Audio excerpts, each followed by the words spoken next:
ముందుగా ఒక గిన్నె తీసుకొని దాంట్లో ఒక గ్లాస్ వాటర్ని పోసుకోవాలి.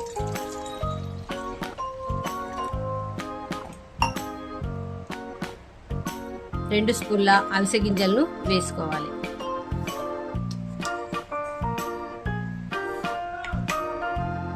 రెండు స్పూన్ల బియ్య పిండిని వేసుకోవాలి.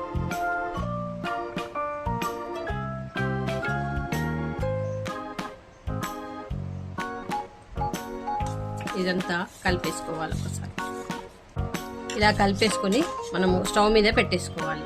ఇప్పుడు స్టవ్ మీద పెట్టేసుకొని సన్న మంట మీద పెట్టేసుకొని ఇది జెల్లాగా మారే వరకు స్టవ్ మీద ఉంచుకోవాలి.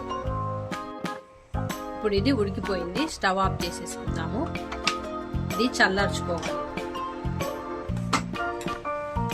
ఇది ఇప్పుడు చల్లారిపోయింది. దీన్ని మనం మెత్తగా మిక్సీ పట్టేసుకొని పేస్ట్ లాగా చేసేసుకోవాలి.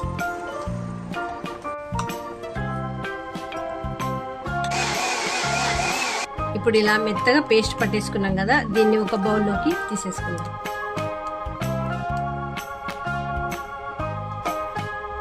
దీంట్లో ఒక స్పూను రోజ్ వాటర్ను వేసుకుందాం. ఒక విటమిన్ ఈ క్యాప్సూల్ను వేసుకుందాం.